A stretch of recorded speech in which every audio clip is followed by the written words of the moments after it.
Hello বন্ধুরা, welcome back to my বিশ্ব প্রতিভা channel. তো বন্ধুরা, তোমরা সবাই কেমন আছো? আমি তো ভালো আছি।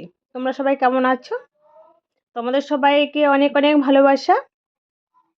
বড়দের প্রণাম, ছোটদের অনেক অনেক ভালোবাসা। বন্ধুরা দেখো, একটা রেসিপি নিয়ে এসেছি। রেসিপিটা খুব সহজ পদ্ধতিতে ঘরে বানানো যায়। তোমরাও বানাতে পারো, এভাবে রেডি করে খেতে পারো। এই দেখো, এটা কি জানো? লোটা মাছের ফিশ ফ্রাই। লোটে মাছের ফিশ ফ্রাইটা কিন্তু মোটামুটি সবাই জানো বানাতে। একবার এইভাবে এই পদ্ধতিতে বানিয়ে দেখো, খুব ভালো লাগবে আর খুব টেস্টিও লাগবে। ঘরোয়া পদ্ধতিতে লোটে মাছের ফিশ ফ্রাই। এই দেখো, লোটে মাছটিকে আগে ভালো করে ধুয়ে নিয়েছি, কেটে ভালো করে পরিষ্কার করে নিয়েছি। মিডিয়াম সাইজের লোটে মাছ, বেশি বড় বড় না। আমি এটাকে কাটিনি, আমি এই লম্বা লম্বাভাবেই করেছি। কাটলে একটু ছোট হয়ে যাবে, তো ওই জন্য মিডিয়াম সাইজের লোটে মাছ। তারপরে আমি এখানে দুটো লেবু কেটে টিপে রস বের করে দিলাম। মানে লেবু লেবু বা ভিনিগার দিলেও হয়। আমার ঘরে ভিনিগার নেই বলে আমি লেবু দিয়েছি। লেবু দিয়ে ভালো করে মেখে রাখবেন। লেবু দিয়েছি।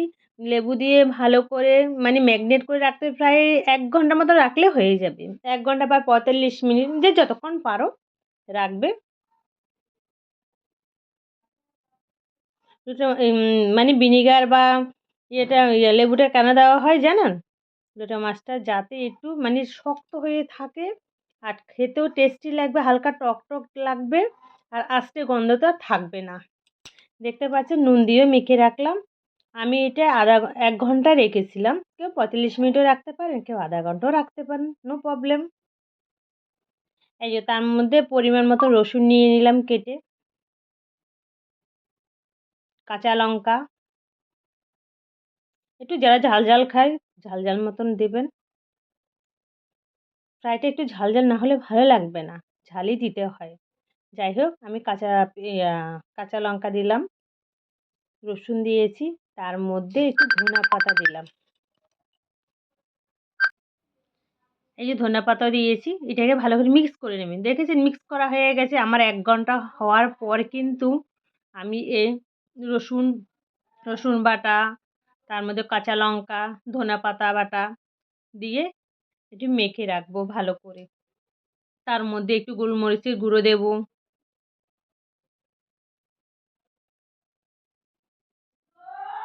আমি ভালো করে মেখে রাখবো। দেখতে পাচ্ছেন, ভালো করে মেখে রাখতে হয়। প্রায় মেখে রাখে প্রায় আধা ঘন্টা 45 মিনিটের মতন রাখবেন। এটা কিন্তু পুরোটাতে মানে সব মশলা ঢুকে যাবে, খেতেও খুব টেস্টি লাগবে। দেখতে পাচ্ছেন আমার মশলাটা মাখা হয়ে গেছে। এটা আমি 45 মিনিট পর দেখলাম এরকম হয়ে গেছে, সফট হয়ে আছে পুরো। এবার আস্তে আস্তে সবকটা ভাজা করে নেবে। কি করে ভাজা করি তাও একবার দেখে নিন। এটা হচ্ছে ঘরোয়া পদ্ধতিতে করা। যাই হোক, খুব সংক্ষেপে করা যায়, খুব তাড়াতাড়ি করেই করা যায়। এটা আপনার আপনার মানে ডিনারও সার্ভ করতে পারবেন। আর যদি সন্ধ্যাবেলা টিফিনও খেতে পারবেন, মানে খুব ভালো হবে খেলে। সন্ধ্যাবেলা টিফিনও অনেকে ভালোবাসে ফ্রাই খেতে। এটা করে খেতে পারেন ঘরে। এই দেখতে পাচ্ছেন আমি পরিমাণ মতন বেসন নিয়ে নিয়েছি। বেসনে একটু নুন দিয়েছি। নুন দিয়ে এটাকে ভালো করে ফাটিয়ে নেব। ঠিক আছে? ভালো করে ফাটিয়ে নেব।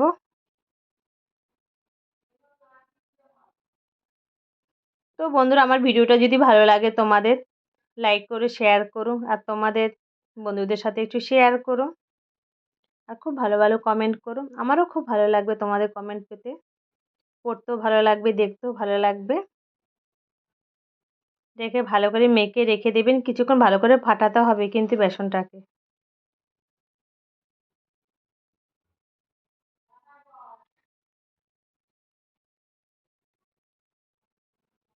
বুঝেছেন? ভালো করে ফাটানো হয়ে গেল মোটামুটি। এভাবে বেসনটাকে ফাটিয়ে নেবেন।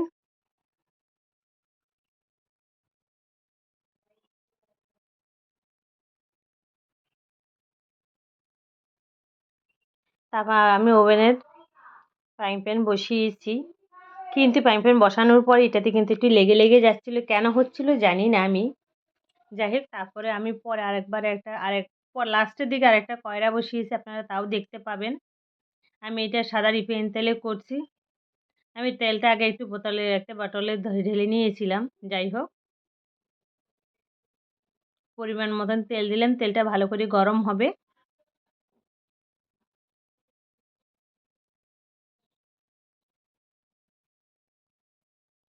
বেসনের ব্রেডটা করে রেখেছি। তার মধ্যে আমার মেয়ে ঢুকেছে পড়ে। এই দেখতে পাচ্ছেন।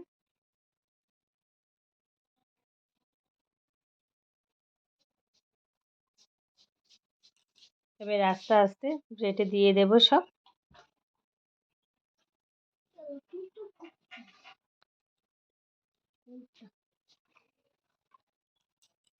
তারপরে এক এক করে সব কয়টা দিয়ে দেব। দেখতে পাচ্ছেন দিয়ে দিয়েছি। এভাবে বন্ধুরা বানিয়ে খেয়ে দেখবেন, খুব ভালো লাগবে, খুব টেস্টি লাগবে। ঘরোয়া ঘরোয়াভাবে করা হয়েছে। যদি ঘরে কোনো কিছু এরকম ফ্রাই করা হয় তাহলে তো আরও ভালো লাগবে, খেতেও টেস্টি লাগবে। দেখতে পাচ্ছেন আমি কড়াইটা পাল্টিয়ে নিয়েছিলাম, ওটা আপনাদের দেখাইনি। তার জন্য কড়াইতে করছি। কি সুন্দর ভাজা হয়েছে না? খেতেও কিন্তু খুব টেস্টি হয়েছিল। এভাবে ঘরে বানিয়ে খেয়ে দেখবেন, খুব ভালো লাগবে। বা আপনাদের বাড়ির লোকের তো সবার ফেভারিট হয়েই যাবে। ফেমাস হয়ে যাবেন আপনিও। যাই হোক, এভাবে বানিয়ে খেয়ে দেখবেন, খুব ভালো লাগবে।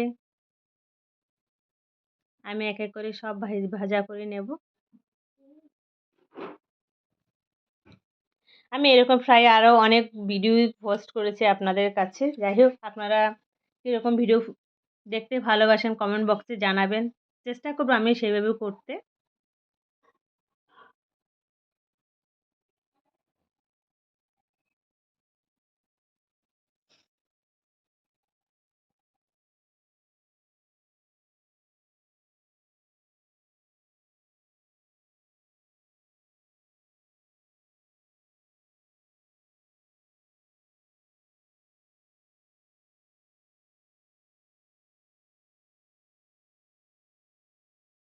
এক এক করে সব ভাজা তো মোটামুটি কমপ্লিট হয়ে গেলে দেখুন আমার রেডি হয়ে গেছে ডিনারের জন্য সার্ভ করবো এবার।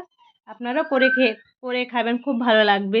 আর যারা ভাত দিয়ে খেতে চান, একটু মসুর ডাল হবে, পেঁয়াজ দিয়ে মসুর ডাল করবেন, যেটাকে বলে পেঁয়াজি মসুর ডাল।